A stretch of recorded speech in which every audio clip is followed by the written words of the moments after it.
how to make 5 family-friendly meals for £25. These are all what I consider to be sort of your normal kind of family food that everyone will enjoy, but I've tried to include some slightly different recipes that you may not have tried before, just so it gives you some new and fresh ideas of things you could cook for your family.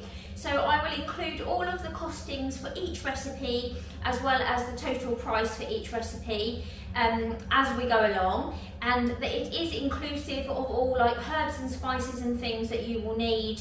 Obviously they're a slight approximation because it would depend on your taste of how much sort of seasonings and spices and things you add, but obviously they don't add too much to the cost of the recipe. They're sort of a few pence here and there.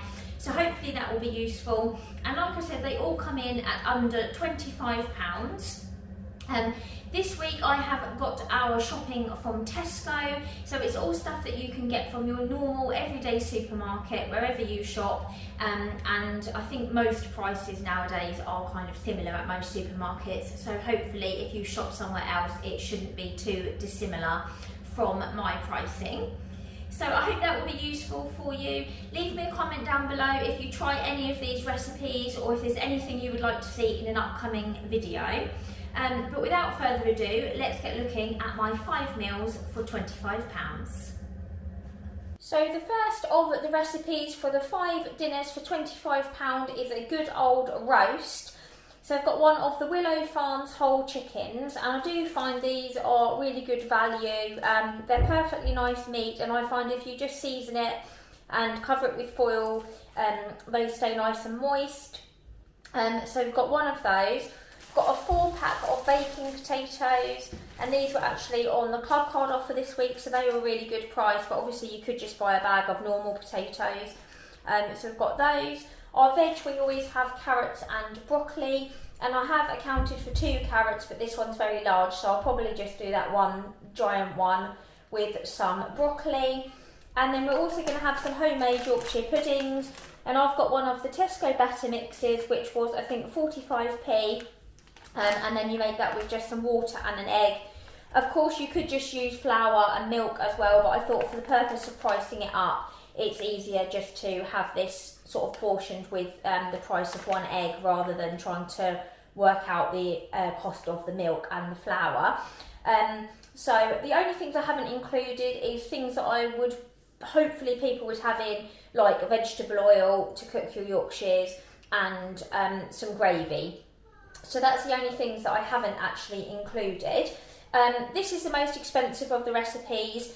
I will put all of the individual prices for the items on the screen and then give you the total price for the recipe. But yeah, without further ado, let's get cooking our chicken roast. I just covered my chicken with some black pepper and mixed herbs and a little bit of oil, and popped it in the oven for 1 hour and 30 minutes on gas mark 6.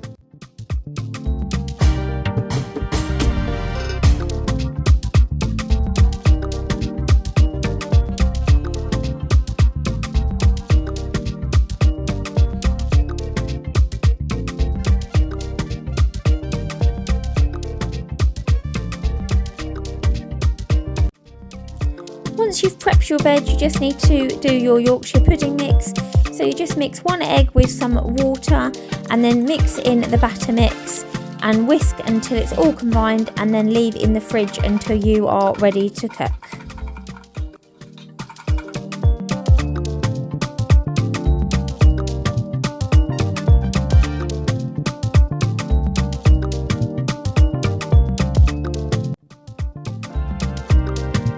When your chicken is done and you've taken it out to rest, you just want to pop in your oil to get super hot before adding your batter mix, and cook for approximately 20 minutes until your Yorkshires are done.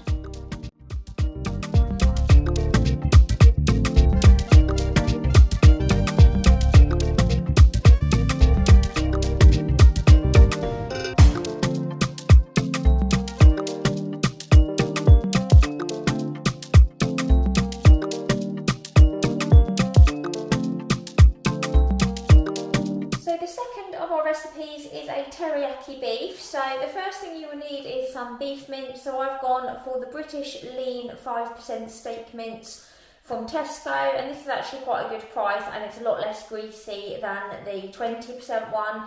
So if you're trying to be a bit healthier, I would recommend going for the 5%. But obviously, if you want to save a bit more money, you could get a cheaper mince, and that would be fine. Going to slice up thinly a green pepper as well to go in. I'm using some garlic and ginger paste, but obviously you could use fresh garlic and ginger, or you could just use you know, some dried or whatever you've got in the cupboard. But obviously these jars you only need a couple of spoonfuls, so they work out quite economical. Obviously I've tried to kind of gauge how much they would cost, but it's obviously a rough estimate because it's quite hard to work out exactly how much you would need of that one. So some of that, and then you've got your teriyaki sauce, and you're going to serve it with rice. And then I've got one of these Thai seasoning blends. You have to order these online, or you can get them from, I think, Sainsbury's sometimes have them, and like Marks and places like that. But if you don't have a Thai blend, it's essentially sort of chilli, coriander, pepper, garlic, that kind of thing. So you could just chuck in a bit of, if I haven't had this before, I've just chucked in like a bit of garlic, a bit of chilli, some pepper, that sort of stuff. But we're going to have probably only about a teaspoon or so of that because it is really hot. So I'll allow a sort of a few pence for the seasonings. But yeah, you can sort of chuck in whatever you like. And I will do the boys without the Thai seasoning in because it is very spicy. And apart from kind of frying all of that up and cooking your rice, it really is as easy as that. And it is really, really tasty, really easy, and a great way for like a weekend takeaway as well. So let's get cooking our teriyaki beef.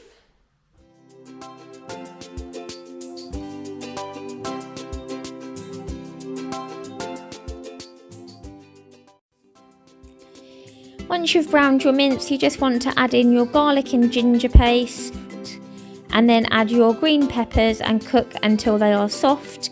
And you can see I removed some of the mixture for the boys before adding in some teriyaki and some Thai seasoning. And you just want to let that simmer until your rice is cooked, and then you're ready to serve.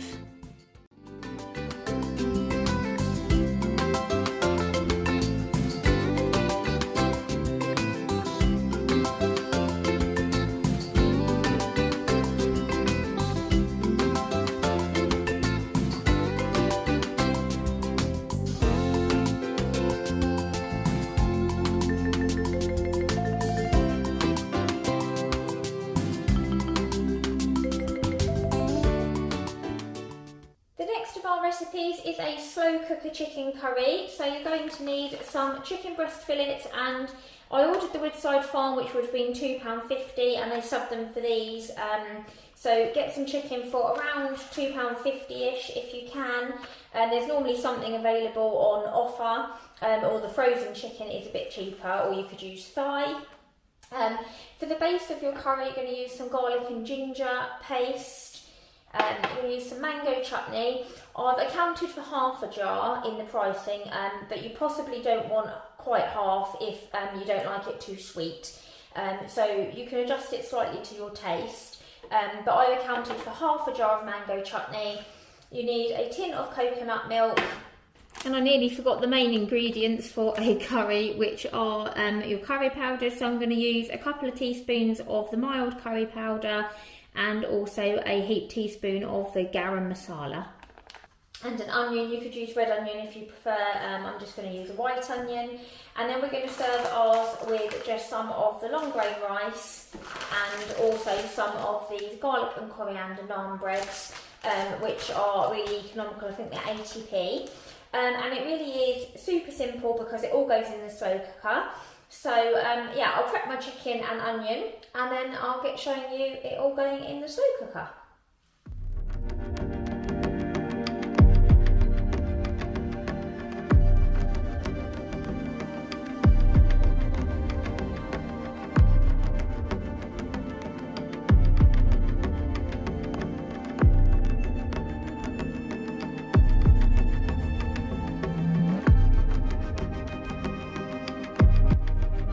It really is as easy as chucking all of your ingredients in the slow cooker, and I left mine on low all day and then just removed the lid and turned up to high for the last half an hour of cooking to let it thicken.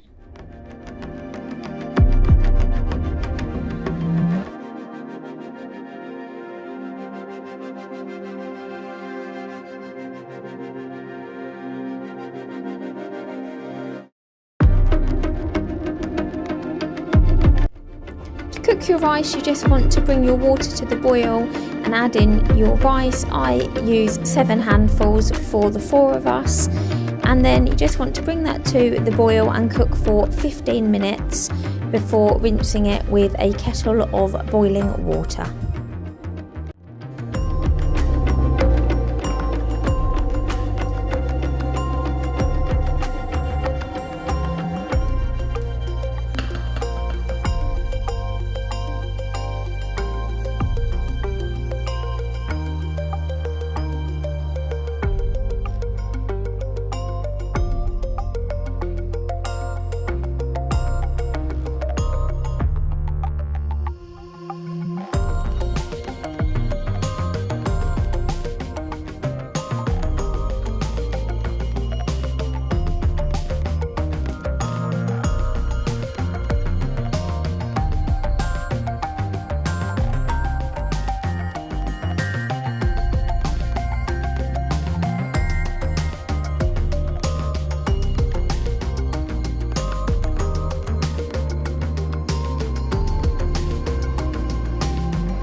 Roasted veg and bacon pasta. So you're going to make a really nutritious, tasty sauce with some fresh veg. So I've got 2 red peppers, I've got 1 red onion. I'm going to use about 3 or 4 of these big garlic cloves. Obviously you can add however much you like. These are really 50 something p, so really economical. You can add to your taste.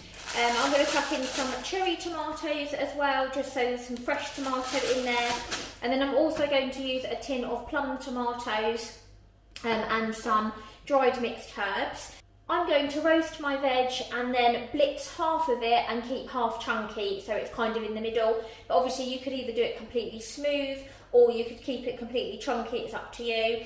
And then I'm going to fry off some bacon and mix that in with the pasta, and then top it with cheese and pop it in the oven so it's all nice and cheesy and delicious.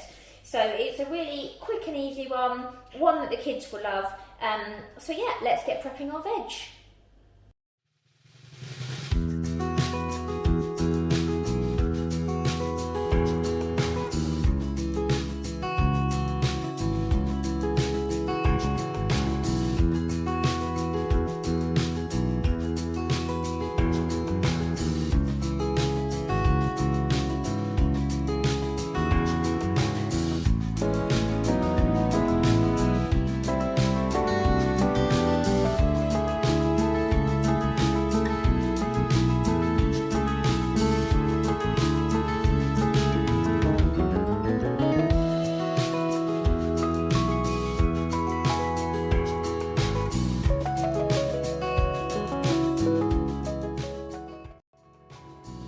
Once your veg is all prepped, you just want to pop it in your air fryer or your oven with a generous amount of vegetable oil and mixed herbs and cook until roasted.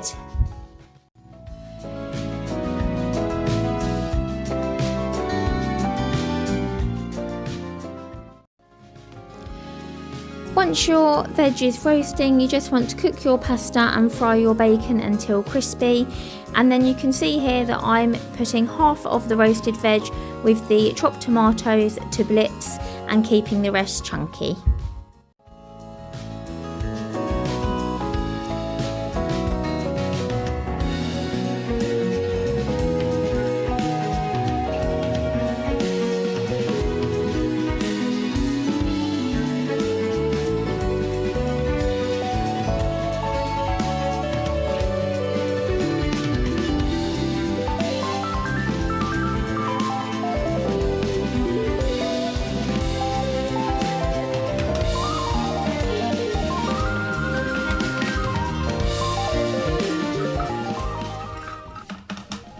Once you've combined your pasta with the bacon and sauce, you just want to add a generous amount of cheese on the top and pop it in the oven until it's all melted and golden.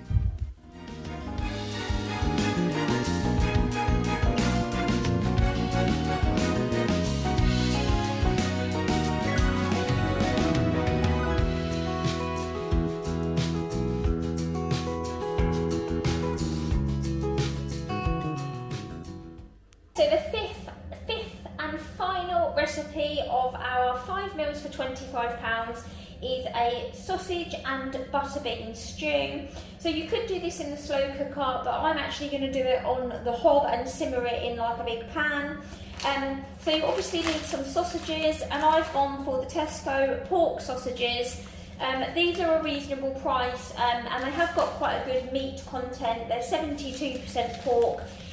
Obviously, if your budget is smaller, you could of course use some cheaper sausages or some frozen ones, or equally, if you've got a bit more to spend, you could get some butcher sausages.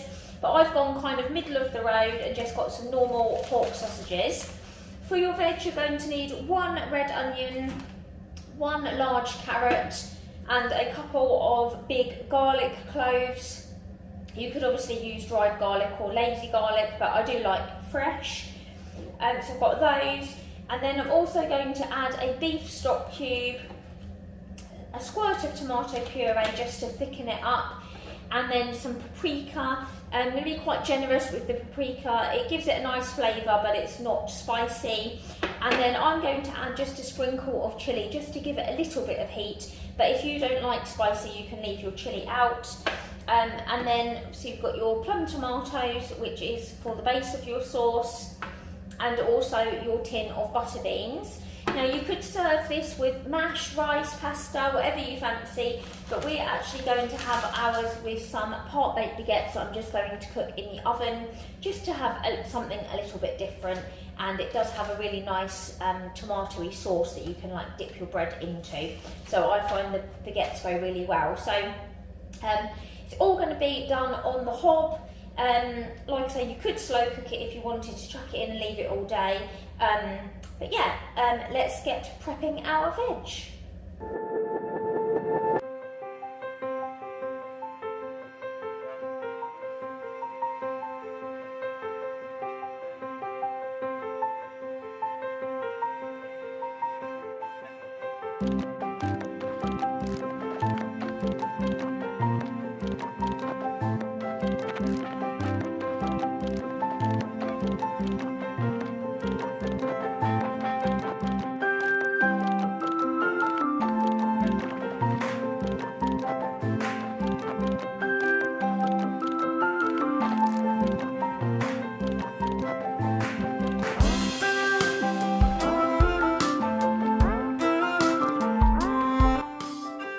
Once you've prepped your veg, you just want to add it to the pan to soften with all of your seasonings, your tomato puree, stock and chopped tomatoes, and allow to simmer.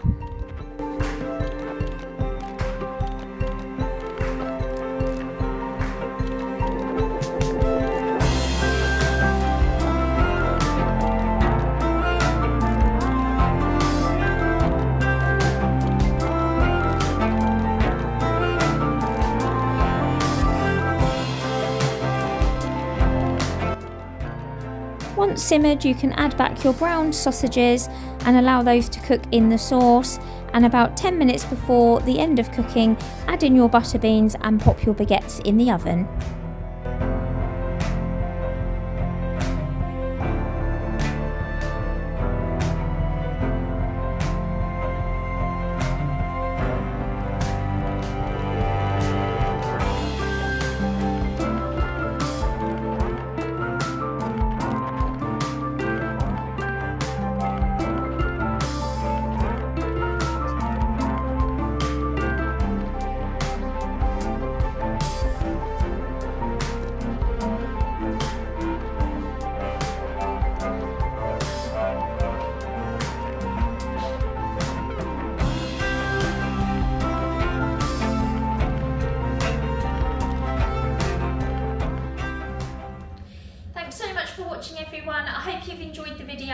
if you have, please don't forget to hit the like button and subscribe for more videos, and I'll see you next time.